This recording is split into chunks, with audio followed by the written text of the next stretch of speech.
পড়ার বিষয় পক্ষ থেকে বলছি, আমরা এই ভিডিওতে তোমাদের কলকাতা বিশ্ববিদ্যালয়ে যারা এডুকেশন অনার্স নিয়ে পড়ছো তাদের ফার্স্ট সেমিস্টারে এডুকেশন অনার্সের যে ডিএসসিসি 1 পেপারটা তার আমরা 2023 সালের প্রশ্ন নিয়ে এসেছি। তোমরা জানো যে 2023 সালে কলকাতা বিশ্ববিদ্যালয় কর্তৃপক্ষ সিসিএ পদ্ধতিতে পরীক্ষা চালু করেছিল এবং এটাই হচ্ছে সেই পদ্ধতিতে প্রথম বছর বা প্রথম সেমিস্টারের পরীক্ষা ফার্স্ট সেমিস্টারের।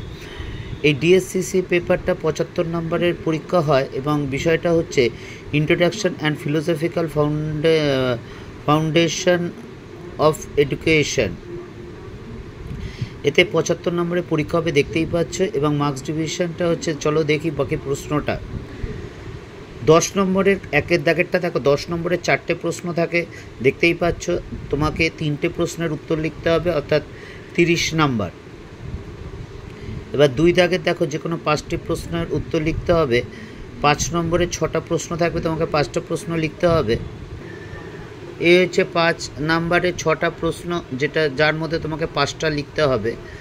এবং 3 দাগেরটা দেখো, তোমার 2 নম্বরে 10টা প্রশ্ন থাকে, অর্থাৎ 20 নাম্বার।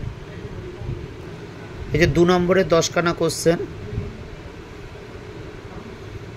বাকি আমরা 10 নম্বরের কোশ্চেনগুলো দেখে 2 নম্বরের কোশ্চেনগুলো দেখে নিই।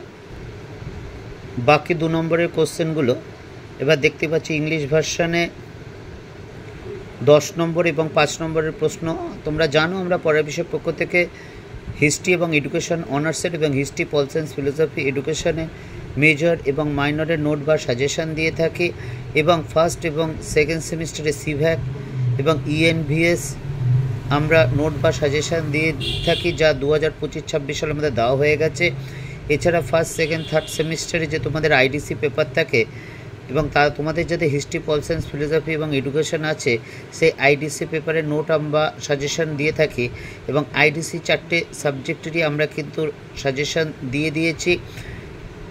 বিগত বছর, এই বছরে তোমাদের হিস্ট্রি অনার্সের বা হিস্ট্রি যে এসিসি পাসের সাবজেক্ট MN1, তারও কিন্তু আমরা সাজেশান দিয়ে দিয়েছি।